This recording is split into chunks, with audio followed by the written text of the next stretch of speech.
Hey everybody, I'm back. Jay Weidner with Reality Check. This is part two of the Cyclic Cross of Hendaye with Randall Carlson. And we're going to pick it up right now. Thank you for watching. Please hit share, subscribe, and all that other stuff to keep the channel growing. And I really appreciate you guys watching.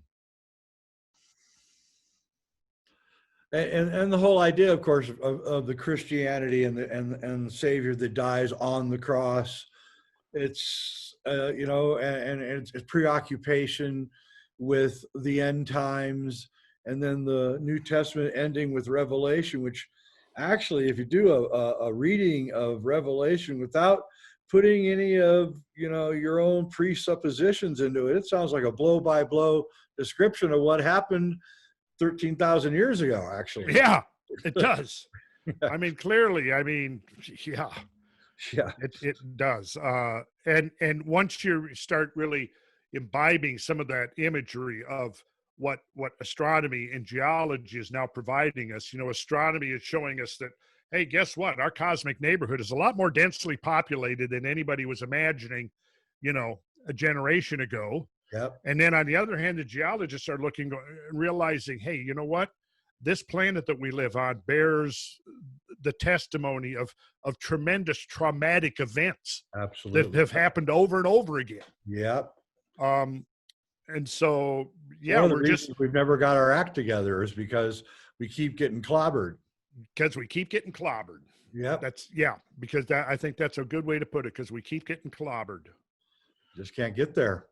And the society that was here before this catastrophe was a very different world than the one we're in. It was built on resonance and frequency, and they built their buildings for different purposes, not just to live in, but to absorb the energies of the universe. And it was all designed that way, and ceremony and ritual and the construction of the buildings were very important. I just want to say one thing before we go on. If anybody here owns a publishing company and you want to publish something, this book, it's all tattered and torn, got tape on it. The Fulcanelli Phenomena by Kenneth Rayner Johnson. Please reprint this book. Please. It's an incredibly important book, one of the most important of the last 60 years, and deserves another day in the sun. My copy of that book is in a little bit better shape than yours, Jay. I've read that book about 50 times. Okay, so I've only read it maybe 2 or 3 times, so no wonder it shows. Yeah. But yeah, that book is, and the epilogue. Yeah. The epilogue by whoever Paul Mevrel was. Yeah, it's some kind of play on words. It has Mevrel, right? So it has something to do with the underground or something. I don't know what, but it was a very interesting chapter on the Cross of Hendaye, which was very inspirational to Vincent and I when we wrote our book. So we had 2 sources really. We had Fulcanelli and Paul Mevrel, and that was kind of it. There wasn't any much other writings, a little bit, but not much. Wasn't a lot. No. No. So basically, this cross is pointing towards. What is so important about this is that that quote that you read from our book was really trying to say this too, is that this is astounding, because we're showing that alchemy and eschatology, which is the study of the end of the world, are somehow related, and that's dramatic. It really is. Mm-hmm. Yeah, it is, and that's why I put that book on my reading list that I suggested to people to read before we met. Yeah. So Let me just read the last little bit of the Fulcanelli Cyclic Cross of Hendaye. Yeah, please do. The last paragraph. Okay. The age of iron has no other seal than that of death. Its hieroglyph is the skeleton bearing the attributes of Saturn. You have no idea how heavy that one is. The empty hourglass, symbol of time run out, and the scythe reproduced in the figure 7, which is the number of transformation, of destruction, of annihilation. And it goes on, but I just wanted to read that part because he's kind of summing it all up there as to what what this is really talking about. And Saturn is like the Grim Reaper, in a way. He has a scythe, and outside of the Monty Python bit, he's actually a scary guy. And so this is what it is, and this is what it means. And I think that the governments of the world are getting ready for this. Whether they believe it's going to happen or not, they're getting ready for it, which they should. I mean, it's only right. So, I think that they actually think that there might be some kind of imminent celestial disaster. See, that's where I straddle the fence. I don't know. I'm wondering, because part of it is, you and I have come to this. Between the two of us, what have we got? I'll bet you and I are approaching, just the two of us, nearly a century of research. Oh, yeah. I mean, I started this really my last year of high school, 1969. Yeah. So, yeah, there's a half century right there. You're probably the same. So, oh, yeah. Unless there was a specific, program to preserve certain information, I lean more towards the idea that most of these mysteries were lost, except for a few, maybe dozen people worldwide, as we get into the early 20th century. And by the time you and I came along, mid 20th century, it had pretty much been, like I said, with the whole Hendaye stone, a lot of this knowledge had been lost in the emerging noise. And like I said, I'm straddling the fence, whether there are somebody, who inner echelon, the higher echelons of government or the inner circles who knows this stuff, or they're just as clueless pretty much as everybody else. Right. I haven't made up my mind yet. I think you might be right, because I remember when the book came out in 2004, and I was making the rounds, George Norrie and all the other things, and I was trying to get publicity for the book, right?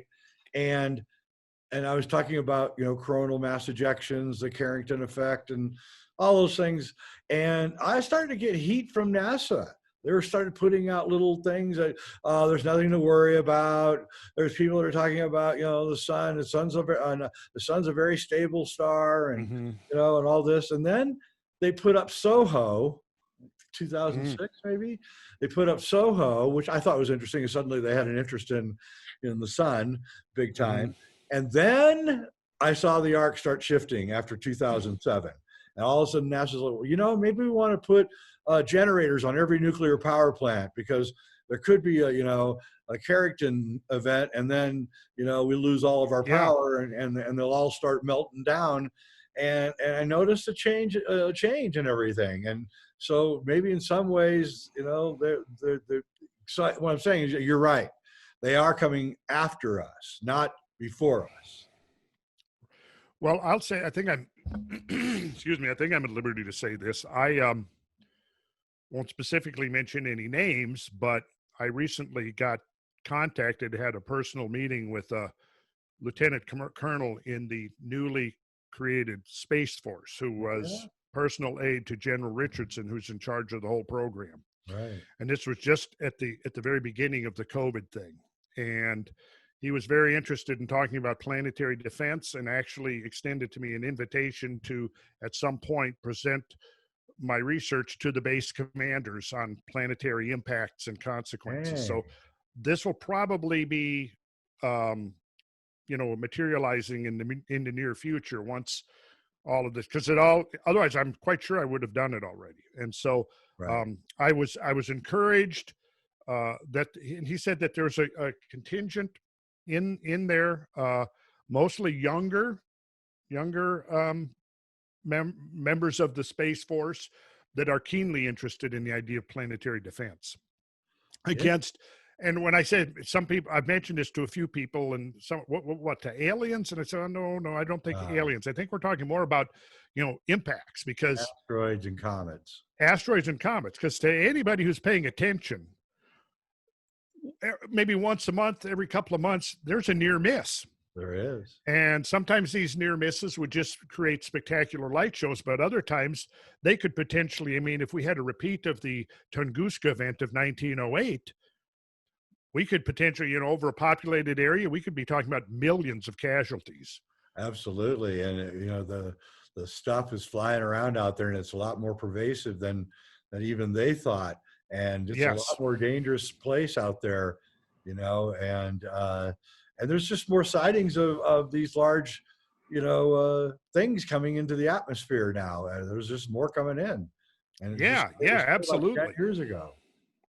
Absolutely. So you mentioned the book of Revelation. Let me just read a couple of verses here so people can hear that, how you get your point that you were making. So like this is from Matthew chapter 20. This is actually from Matthew. And where Jesus is expounding upon the eschatological implications of his work. He was asked a question about from one of the disciples. I don't remember which one, but chapter 24, verse 29. Immediately after the tribulation of those days, the sun be darkened, which we know to be a consequence of impacts because of the saturation of the atmosphere. Right. The increased opacity of the atmosphere dims the sun, the moon, and the moon shall not give her light. And this I find particularly auspicious. The stars shall fall from heaven, and the powers of the heavens shall be shaken. Clearly, it's tying this idea of a catastrophe in with what's going on in the heavens. And I mean, how explicit can you get? Yeah. The stars shall fall from heaven. Yep. And then from Revelation, 8th chapter, and the angel took the censer and filled it with fire of the altar and cast it into the earth. And there followed hail and fire mingled with blood, and they were cast upon the earth. Now I like this. The third part of the trees was burnt up, and all green grass was burnt up. Now, what is one of the most impressive signatures at the Younger Dryas boundary? The amount of soot, right? Yep. Indicating massive wildfires. Absolutely. So once again, we have this convergence here, between two traditions, which to me is so profoundly exciting. It is, in some ways. I read the New Testament. It's kind of like with the blank mind about 4 years ago. Mm-hmm. And I'm not going to put any of my Catholic upbringing into this. I'm just going to read it straight ahead, like it sits. And I got done. I didn't think it was really the story of a guy trying to save people's souls. I got it more as an alchemical story. It seemed absolutely, absolutely. Yeah, Mary is the water, and Jesus is the crystal, and the whole thing was this incredible transmutation of alchemy put out in kind of a story form. And I didn't. Yeah. And his first miracle is certainly a hint, the changing of water into wine. Yep. What a great metaphor right there for the transmutation. Yeah, and also the water bearer. And Jesus specifically says, I can't remember which chapter, but the next age will be born by the man carrying water.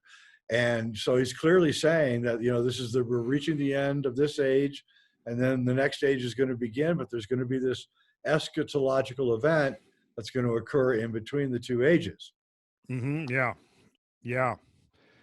So, I mean, it's that to me is what the basis of prophecy, it seems to me, is it's really as much a being rooted in just a knowledge and awareness of the natural forces and the natural cycles. Yep. I mean, if you were in a group of people who suddenly had amnesia, and it's the middle of August and it's hot as heck out, and you're with a group of people and everybody has suddenly gotten amnesia except you, and everybody is hot and sweating, and after a week they think this is it, this is the permanent condition right here, but you're going, well, no, because it's going to be transitioning soon, and then it's going to get cold, and then it's going to get freezing, and they don't really have a concept even if what that even means if they've got total amnesia. Right. So you got to come up with a way of trying to break the spell of the amnesia so that they can remember, yes, that there's a cycle. And it's kind of like our history is a single slice of the cycle. Yep. And what we have to understand is that as we go through the whole cycle, we're looking at some pretty substantial, significant changes that occur to this planet. And I mean, I try to emphasize this to folks, and you're well aware of this at this point, but if we go back 13 to 15,000 years, if we go back, let's say we go back to the age of Scorpio. Yep. I like to use that because it's one of the emblems on the circle, on the great ellipse of the great year. Yeah. Yes.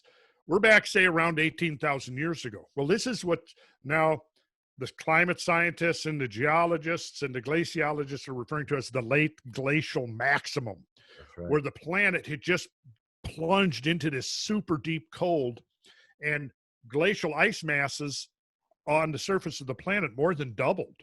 And, you know, I mean, you got to think about this. Okay, think about North America, but now imagine North America has an ice cap, an ice sheet that reaches from the Atlantic Ocean to the Pacific Ocean, from the northern United States to the Arctic Circle, and it's at least 1.5 miles thick. That's in the right. middle. New York, Boston, Philadelphia, Detroit, Milwaukee, Madison, Twin Cities, Seattle, all of them are thousands of feet of ice. Thousands. I'd say that's a pretty drastic change between the world we inhabit now. Sea level's 400 feet lower. Yeah. Now you got to bear in mind that the transition from that world and the world that we now inhabit, the world in which modern history arose, in which farming presumably first appeared, the domestication of animals presumably first appeared, the dispersion of languages, the building of the early cities, right? All of this is post Younger Dryas, and the Younger Dryas is that zone of transition between the former order of nature and the world and the one we're inhabiting now. Right. And unlike all the older models of transition from that condition to the modern condition, taking tens of thousands of years, no, instead it only took a few thousand years. And within that few thousand years, there was a series of very significant punctuation marks, if you will. Yep. So it's a completely different model of change. Yep. This is the catastrophist model. And it's being supported on all scientific fronts, and it's confirming exactly what the ancient traditions have been telling us all along. That's right. Even from the Vedic tradition to the alchemical tradition, Egypt, the Native Americans, both the Inca and the Aztecs and the Maya, the Hopi, all talk about this catastrophe that occurred and nearly wiped everything out. We know all the large animals in North America, the giant tree sloth, the woolly mammoth, they all disappeared at this time. It was a hell of a disaster, and it almost killed the human race, I believe. Well, I think it did, yes. Yeah. And we see the evidence of that. We see the evidence of population collapse now coming from all over the world. Yep. Absolutely. And it will come again. And we don't know when. And like the Bible says, no man will know the time, but it is coming. And that's one of the reasons I wanted to get this out, because I think everybody, you got to get right with the world here, because you never know when something's going to happen. You just never know. Well, you're right. And being the optimist that I am, I also think that the traditions also give us some suggested pathways to redemption. Oh, yeah? That we could perhaps circumvent if we want to call it the ancient curse, that has continuously knocked us back like, over and over again, as you said. I got another quote I got to read here. This is the Nobel Prize winning chemist Frederick Soddy, who passed in 1956. And it shows that even then there were major scientists that were beginning to get the inkling of what we're talking about. He said this: the legend of the fall of man possibly may be all that has survived of such a time before, when, for some unknown reason, the whole world was plunged back again under the undisputed sway of nature, to begin once more its upward toilsome journey through the ages. Yeah, he saw it. He did. Yeah, Yeah. I would. Yeah, right. Yeah. And I think the science community is actually starting to come our way a little bit. I've seen signs of it, and Robert Schoch's work on catastrophism is, really good, and Forgotten Yep. Civilization, that book. And so, what I just want to say that Robert Schoch attended a lecture of mine, like 5 years before he wrote that book, and he was in the front row as I was teaching about the cross of Hendaye, and he was furiously writing down notes. And I was like, oh my God. See, when I heard him speak, I was thinking to myself, I think Robert has stolen everything from Jay. If anybody's going to steal my stuff, he can do it. Okay. No, I didn't think that. He didn't steal my I stuff. didn't think that. There are people who have stolen my stuff, but it wasn't him. No, Yeah. Listen, I know about that right now, actually. Yeah. Well, Randall, it's been really good having you on and helping us get through this, sort through this. I want to have you back because I want to talk about, not just the Younger Dryas, but I want to talk about, symbolism and Freemasonry and why the Western civilization is such a great thing, and why losing it is probably going to be a bad thing, and we should do everything we can to not lose what we have. I'm total agreement there, Jay. Total agreement. Yes, because Western civilization, I think, arose out of the necessity to create the potential for a civilization that might actually be able to endure, to be able to survive. And as much as I like the green ideas and the idea of the living in harmony with the earth, there are times when that is the proper mode. Yeah. But when we get up to these critical junctures, the transition points between the ages, it's a different set of values has to kick in. It's just like, hey, I grew up in the tornado belt, right? So you go through your day to day and year to year, right? But you have to be prepared. You've got a storm shelter.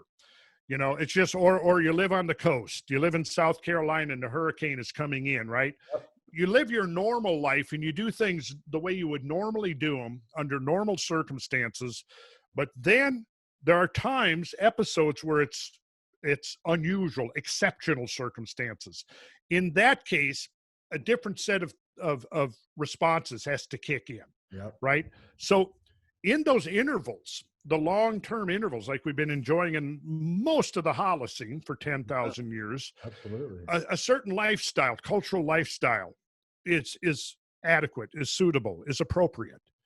But when we get to these nodal points, these points of discontinuity, it has to kick into another level. Just like when you are preparing for that storm, when you're preparing for the hurricane, when you're preparing for the tornado, when the volcano starts rumbling and it's going to blow its stack, you take certain precautions. When you see the approaching forest fire coming, now normally maybe it's fine to build a normal house. If you're going to build so that you minimize the potential for disaster in the case of a forest fire, you do certain things, like you put a metal roof on. Right. So when the embers fall on the roof, they don't immediately set your house on fire, right? Yep. So my point is that as we come now to this transition, you said we don't know when it's going to be. It could be tomorrow. It could be a year from now, 10 years, 100. I don't think it's going to be 1,000 years from now. I don't either. I think it's going to come way sooner than that. I do too. We need to have intact and advanced industrial, scientific, technological civilization, unless we all can somehow become such highly evolved meditators that we can somehow meditate our way out of this. But I think we're going to need the trappings of what Western culture has given us in the last 300 or 400 years since the scientific enlightenment. In fact, I go so far as to say that this technology that we've created, this science, the industry we've created, is actually a part of the imperative of nature itself.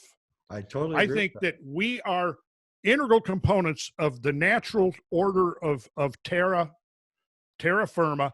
And as such, we are in a position where we can essentially create a, if you will, the shield. We're like the shield warriors. But if you dismantle Western civilization, you've taken away our implements that we can, by which we can protect nature. And you see, one small asteroid impact is going to quickly, boom, erase 1,000, 10,000 years of human history.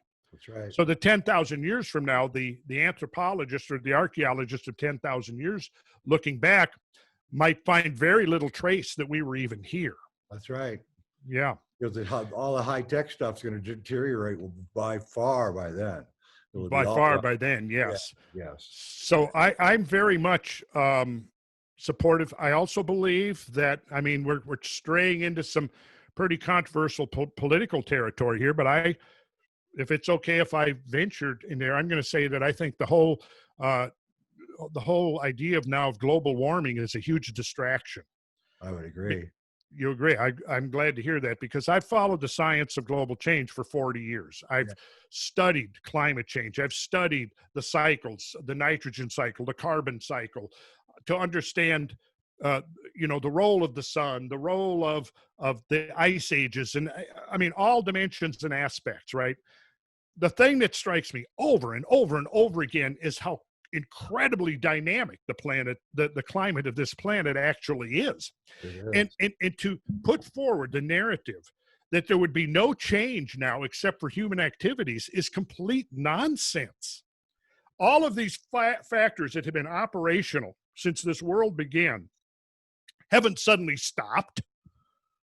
And you brought up the sun. I mean, I think that's in Robert's work. Robert supports the idea of a dynamic sun. And I think he's right. I think he is right. Yeah. And so, but there's more than that. Robert and I kind of went back a little bit. I know there was a bit of a controversy between Robert and Graham between was it a comet or was They're both right. That was exactly what I said at one of the conferences we were all at a couple of years ago, is because I was pointing out that what we now know about the Kreutz family of comets is that there's a constant rain of comets into the sun, and there seems to be a link between the activity of the sun's chromosphere and the infall of these sun-grazing comets. Exactly right. Now, if we go back 13,000 years ago and we're looking at a major influx of extraterrestrial mass into the inner solar system, most of which is ultimately going to be swept up by the sun, right, some of which the Earth is going to encounter, maybe on more than one occasion. But in any case, like you said, what now appears is that we have the signature of a cosmic impact type event at 12,900 at the beginning of the Younger Dryas.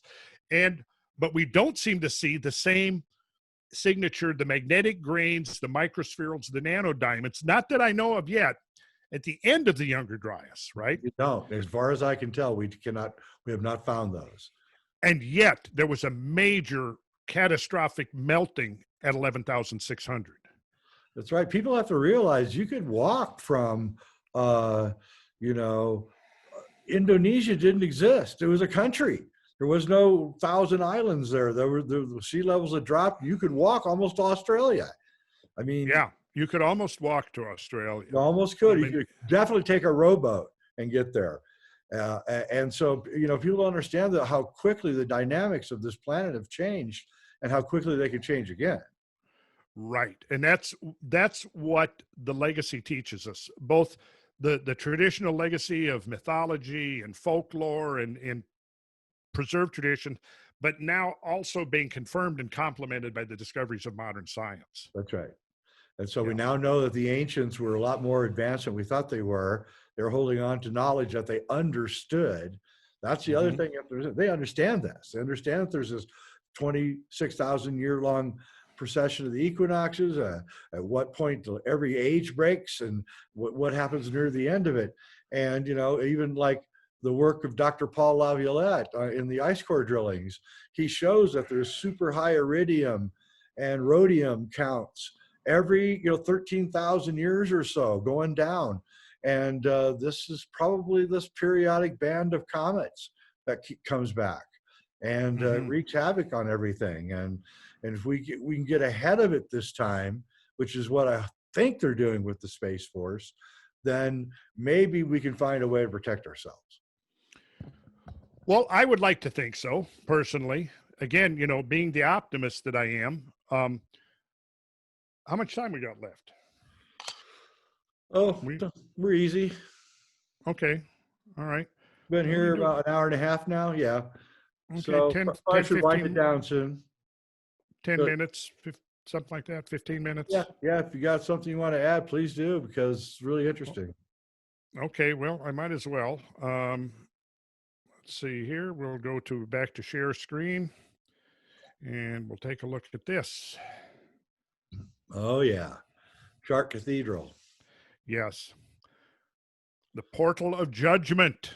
So we hear this idea of judgment again. And of course, the four beasts, if you will, of the apocalypse are arrayed around this portal of judgment, symbolizing the great year of the world and the four ages. So there we have the bull. Now here's the bull. There's the lion, the eagle, and in this representation, the man is actually an angel. Yep. And then we see the nimbus around the head here, which again is the fourfold cross, which again an emblem not only of space. The idea of the fourfold cross is the material world and it's the earth, right? Yep. But it is also a symbol, the emblem of time, cyclical time. So it's both space and time. Yep. And then seated within the vesica, which the vesica, interestingly, is the first operation of geometry. That's right. And it's two circles interlaced so that such that the circumference of one is superimposed on the center of the other. And out of that overlap, sort of Venn diagram image, emerges the whole edifice of geometry, right? But I believe that it's here. Let's see if we'll. And also the Vesica Pisces is the like the doorway between dimensions and things, the eye, the birth canal. Yes. Yeah, it's incredible. And again, that's what this is. Jesus died and now he's being like reborn again through the birth canal. Mm-hmm. And yes, and it's a very powerful feminine symbol. It is. And but then you put the cross in there and then it becomes very potent symbology. But here's something you may not be aware of so I'll show you this little graphic I put together to try to demonstrate how when you look at the shifting of the celestial sphere through this transition of world ages. So when we take one end of the continuum, let's say now on the cusp of Pisces Aquarius, we take the opposite end of the continuum where the precessional cusp was at Virgo Leo. Yep. Right. If we were to take an image of the celestial dome now, projected downwards flat onto the surface of the earth, same way 13,000 years from now, and we juxtapose the two maps, this is what we get. Oh, whoa. So now watch this. You'll really begin to. Wait, here we go. No, I know where this is going. So there it is. This is also like a snapshot of time in terms of it's two celestial mappings indicated here. So I figured you'd like that. That is amazing. That is amazing. Wow. Somehow my graphic didn't translate to exactly, but you get the point. Yeah. Amazing. Mm-hmm. So, yeah. So the builders of the Shark Cathedral knew the astronomy. It sure does seem like it, doesn't it? Yep. And then there's this whole idea that Fulcanelli talks about where the cathedrals aren't really Christian edifices. They're something else. They're alchemical machines of some kind, kind of hard to understand, but imagine what those churches were like when they were built. It must have been awe-inspiring. Oh my God, they must have been. Yeah, they had, and I mean, when you look at the context, I mean, they're awe-inspiring now, but how the context of medieval civilization you know, in 1200 AD. I mean, wow. I mean, you walk into one now and it just takes your breath away, It you does. know, and especially when you begin to contemplate the science that's going on there in addition to the art and the craft. Absolutely. It's like a perfect convergence of art and craft and science. That's right. That's Um, right. it is, Truly yeah, what it's, sacred means, actually. yeah. Hmm. Yeah. And you know, sacred, it comes, the root of the word sacred means to fix, just like the sacrum is the fixed vertebrae Oh, at the yeah. base of your spine, right? Yeah. I think that what you're doing is you're looking, sacred means that you're taking the energy that's constantly in motion, dynamic, and you're essentially fixing it. So Yes. if you have a sacred edifice, a cathedral or a temple, whatever, you're in a sense taking a frozen image of this continuum of transmutation. Yeah. And so you're fixing the cosmic energies, if you will, into the material stone of the temple. Love And it. you're fixing time as a dynamic, a fluid dynamic, but you're fixing, like taking a snapshot of time. And Right. in chart, you know how they commemorate that is because on winter solstice, the sun in the west, right at noon, okay, in the southwest, is going to shine between two of the flying buttresses to strike the window, the stained glass window dedicated to Saint Apollinaire. Of Uh-huh. course, is merely a euphemism for the sun, right? Right. But in that stained glass window of a Saint Apollinaire, there's a little clear chink, and you may know about this. I photographed it when I was there, but I wasn't there, regretfully, at noon on winter solstice. But if I had been, I've done a little graphic. I might be able to pull it up here. The ray of light that shines just comes at the very right angle, but to pierce between the two buttresses, hit the little clear chink of glass, and a single ray of light comes down. And on the floor of the cathedral, at the crossing of the transept and the nave, is an Yep. oversized flagstone set at 45 degrees to the rest of them, very conspicuous. And then on that flagstone is a small metal tenon. And at high noon on winter solstice, that ray of light comes through the chink in the Saint Apollinaire window and illuminates that metal tenon.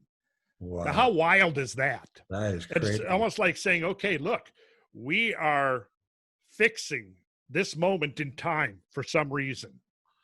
Yeah, You know, it's strange in my investigation into the building of all the great cathedrals. I've never been able to find like a model or the plans or anything for it. Find it strange that there wouldn't be like it would almost have to build a model of Notre Dame first. you would think. Yeah. And right. And you know, maybe they did. I don't know. Maybe Oh, they I did, and then they probably destroyed them, yeah, it or could have gotten burned or something, but it's just strange. I can't find any of the plans or anything. And I don't know, maybe they were sacred and they didn't want anybody to find out about how they were built. I don't know. hmm. Well, in any case, it'd be something to stumble upon those plans, wouldn't it? I've been looking And I for still hold out hope that there is an archive of records somewhere that's we're going to be able to unearth it, and there's going to be the record, the lost history, the deep history of, you know, the human species on planet Earth. You know, here it is, the record's going back I to would love 150 that. to That was 200. so cool. I would love that too. Yes. We if that happened, we'd have to have a celebration of some kind. I agree. That'd be the biggest party ever. And Wouldn't it yeah, though? yeah, and the Vatican actually denies that they financed the building of the Gothic cathedrals, which also brings into mind, well, who did finance it then? If they Well, didn't do it, first thing that comes to my mind would be, you know who? yes, The Templars, yep, obviously, I think would be that's the what I, prime suspects in this. yep. That they might have been some of the venture capitalists behind the enterprise, if you Yep. will. And I like to say that it was in a way to subvert the church, because the church had outlawed reading and writing and teaching arithmetic, and you had to know how to read and write and arithmetic in order to help build a cathedral. It's a very complicated thing. And so I think in a way that the building of the cathedrals gave way to the Reformation and the Renaissance. Well, I think you could be right. I mean, I think we could even go so far as to say the building of those cathedrals had affected changes. If you want to maybe go in this direction, say the literal changes in the energy field of the Earth, They did. possibly changes in the geomagnetic field that could have had um, possibly some kind of feedback effects on human consciousness. I I think mean, that's because look, exactly. you walk into a cathedral and then you imagine how it must have been when the cathedral was fully functioning, you Yeah. know, with the choir and the whole 9 yards The in there. organ and the Gregorian chants. And Yes, yes. it must have been this And overwhelming experience. well, yes, consciousness is changing experience. Exactly. And then you do that for several generations. And then the whole idea of, you know, when you start thinking about the endeavor itself, you know, the tens of thousands, if not hundreds of thousands of highly skilled craftspeople. You know, think about you start from the stone quarries, knowing exactly the kind of stone to cut and quarry, the transport of that, the Horse and carving buggy. of the stone. Yeah. Yeah, the carving of the stones into this incredible statuary, The the statue. shaping of the stones to make an ogival vault. I mean, that's phenomenally skilled work, It right? really is. The alchemical mortar itself that binds the stones together as strong as the stone itself, the stained glass windows with these incredible and unusual refractory properties that Yes. probably nobody but Schwaller de Lubitsch has been able to replicate to this Oh, day. they cannot. We cannot replicate the original stained glass in the cathedrals. We don't know how they cannot make the blues. They can't make the reds. That all died out. Werner Herzog made a Hearts of Glass, he called it the name of his film, about the last alchemist that died with the secret of how to make the stained glass. A Oh, wonderful, really? yeah, Heart of I Glass by Werner Herzog. Came out in the 70s. Great I film. will have to I'll have to check that out. Yeah, Yeah. yeah. So yeah, and then you bring in the geometricians, the engineers, the astronomers, Yeah. and because it took an astronomer in order to figure out how to set up that alignment I just described, that took an astronomer, right? That's So exactly right. someone and as Louis Charpentier says in the Love Mysteries him. of Chartres, yeah, Yeah. he says it's almost as if the whole army of craftsmen and skilled people and was all assembled waiting in the wings waiting for the whistle to blow, boom, and they went to work like in 1130 AD, and in the next decade or two there's 80 of these massive monuments and another 400 lesser, all almost like organically coming up out of the ground Sure. all over Europe. And it's All over. what a phenomenal, And nobody talks about it. It's one of the most phenomenal events in human history, and nobody yes. talks about it. It's like nobody even knows about it. Who organized it? Who Did was behind it? who Who paid for it? provided the training and the skills and the organization of it and the financing, on and on and on. And we know very little about the specifics. And again, it's like Very Charpentier says, it's almost like they were just, everybody was assembled, waiting in the wings. It's just like, when I've looked at some of these where you like, they have these contests where you bring in a crew and can you build a whole house in one day, Yeah, right. right? But you got to spend 3 months getting everything ready, Yep. right? And then boom, the whistle blows and everybody's there. Everybody knows what they're supposed to do. Boom, they go to work. And it's almost like that. Yeah, it's like But filmmaking. Filmmaking's a lot like that too. I'm You're sitting sure it there just is. in one Yeah, place, planning, and planning. then Yeah, boom, you have to go like crazy. You yeah. know, for like I three can. straight Yeah, I months. totally get that. Yeah, Totally get that. So it's almost like that on an exponential scale. I agree. It's almost like, and then of course, all these people who are doing all that work, they have to be fed, they have to be clothed, they have to Huge be logistics. housed. Huge Gigantic. logistics. My Yes, goodness. And it's and you look at Paris when Notre Dame was being built, and the estimated population is about 45,000 people. And you're like, and they're not just building Notre Dame; they're building 4 or 5 other cathedrals around the same time in Paris. It's like what? yeah, yeah. It is. It's It's and super then mind-boggling, actually. but then think about this, Jay. While those cathedrals were being built, roughly between 1130 and about 13. It's interesting. We can narrow down to about 1314. And That's you know right. what happens The early black in the plague, 1300s the is black that, plague. well, we get the first phase of the Little Ice Age, That's right. caused a succession of crop failures. Global cooling brought that all to an end Yep. through a succession of crop failures, and Yeah. which led to famine, which led to, after 5 or 10 years of people being malnourished, their immune systems became compromised, and then you had the bubonic plague that swept over Europe, and that is pretty much what brought the curtain down. Yeah, and we're going into that same kind of period right now. We're going into the Maunder minimum right now. We got to 50 below zero in Colorado 2 days ago. I know. Broke every record, and people don't realize it. But yeah, people don't realize the Little Ice Age ended the cathedral building, and it ended a lot of empires. And Yep. It caused a great turmoil yeah, in human society globally when it happened. and it And lasted a long time. yeah. Well, and there was interestingly, there was an amelioration right about in the middle during which the Renaissance occurred. Right. And then there was the second phase, which Right. basically began coming to an end around the early to mid 19th century. That's right. And you know what's interesting, and it's, to me, it's just in a sense, it's sort of a coincidence that we, because of what happened during the Renaissance, followed by the scientific enlightenment, by the time the second phase of the Little Ice Age came to an end, we had begun to develop the technologies where we could start actually now tracking and keeping, tracking climate change and keeping climate records. That's right. So when we now talk about warming, global warming, people have to keep in mind that our baseline is the Little Ice Age, which was the coldest, 500 or 600 years of the entire Holocene. Yep. The entire last 10 or 11,000 years, we are coming out of the coldest half millennium.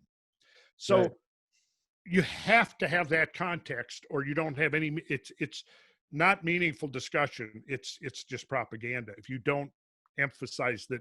Yeah, and glaciers worldwide swelled to their most massive extent during that Little Ice Age, and so we're measuring glacial recession from this very large expansion of, and if you go back 200, 250 years ago, people were praying for warming. Well, I was just going to mention the Pilgrims in 1609 when they landed at Plymouth Rock. That Thanksgiving is actually the story of them having one crop failure after another because of the cold, and having to resort to going out and shooting wild turkeys so they had something to eat. And, it was really cold when they got here. Yeah. And that was phase 2 of the Little Ice Age. That's beginning of now, the thing that we should seriously be considering is that there's a phase 3. Right. And I think that would be far more, what will happen if the climate warms a degree and a half? Well, you'll have a couple of 2 to 4 extra weeks, depending on where you are, of growing season each year. Which would be You will have carbon dioxide, which is already happening, carbon dioxide fertilization of the biosphere. Right. Because if you look at the long-term context of Earth history, essentially what we see is the onset of the Pleistocene is marked by this periodic oscillation between glacial, interglacial, back and forth, this ping pong, right? That is also when we see carbon dioxide plunge from typically 1,000 to 1,200 parts per million down to as low as 200 parts per million. Right. It's estimated that during, like what we mentioned, the age of Scorpio, carbon dioxide may have been down to 180 parts per million. You know what that means? That means that carbon dioxide is just a few parts per million above the point at which the biosphere starts starving to death. That is exactly right. Yeah. I've had many scientists tell me that we are in a carbon dioxide decline and rapidly. Drought. Yeah. It's going to cost forests are going to stop growing, and life in the ocean is going to be in trouble. And so I don't know, man. There's a whole nother side to that discussion that is being sidetracked for political reasons. Can't talk about it. And if you bring that up, if you just bring any of it up, the actual hard science, the research that goes back 150 years now, you get called a denier, you get called names, but nobody really addresses, well, no, the facts are there, the research is there. You know, why do commercial greenhouses pump up the CO2 to 1,000, 1,200 parts per million? Because the plants are thriving. Exactly. You know. Yep. And we can tell how, the emissions of carbon dioxide going back a long, long time. And, you know, anyway, I'm not going to go any further because I'm afraid I'm Sure. going to get YouTubed here, if you know what I mean. Yeah. I don't know why we can't talk about these things anymore. It feels so Well, then this is infantile. a good excuse for me to jump in and just mention HowTube, because that's one of the HowTube's gonna presenting an alternative. Yeah, I'm going to check There. that out. Yeah, Check it out. I have no idea how long I'm going to last on this one. I got to be honest with you. They're dropping like flies. All my friends, I go to my subs now, and half of them are gone. Right? Really? Can't find this station. Can't find this channel. I'm like, okay. Well, yeah, because I got an invitation 3 or 4 months ago to do a podcast. I forgot the name. It was just a week ago. I was going to contact him and say, well, you know, when we talked before, I said, well, I'm super wrapped up right now. I need to, like, let's do it at the end of the year, early next year. So I was reaching out to contact him. Website gone. Yeah. And he had a post that he had been demonetized. So there's some really disgusting censorship going on. There really is. And you know what? It's far more dangerous to censor, because what's going to happen is you're going to censor the good ideas and the good information along with the bad. And I think the lesser of the two evils is that, yeah, we learn to discern, which most people can, between the bullshit and the authentic stuff. Yep. You know, let it all be out there, and we'll decide for ourselves. Yes. We don't need you guys making that decision for us. Yep. The manager class, I call them. And they couldn't manage their way out of a wet paper bag. I tell you. I know. I'm not. I'm with you all the way. And the whole crux of Western civilization is free speech and the free exchange of ideas. That's why we are so advanced right now, and that's why we can never ever lose that. That is the most important thing of all, and we're letting these high-tech companies take it away from us, and we got to stop it. So I'm glad I'll check out HowTube, and Randall, I want to thank you for coming on here. I want to have you back. I want to talk about a lot of things that you are really so erudite in discussing. I will quickly mention, due to unfortunate circumstances, I have had to disassociate myself from Sacred Geometry International. I'm not found there anymore. Yeah. My material is still being sold there. But it's a long, complicated story. We'll have some disclosure at some time in the near future. But for now, authentic Randall Carlson, just randallcarlson.com. Yeah, well, you and I both got people that don't like us talking and try to do everything they can to hurt us. And I guess there's nothing we can do about it. Well, that remains to be seen. But hopefully I'm doing something about it, but it's a pain in the ass. I'll tell you, it's costing me money, and I don't like it. I know. All right, Randall, thanks for coming on. You're awesome, man. And I'm going to have you back. I think you're going to be a big hit with my crowd. Hey, everybody. Look forward to it, man. Yep. Hello, everybody to Jason's crowd. Yep. They're going to love you. Thanks for watching, everybody. Hit share, like, and subscribe. And thank you, everybody, for watching. I really do appreciate it. Thank you. All right. Okay. It is paused, I think. No, we're still recording.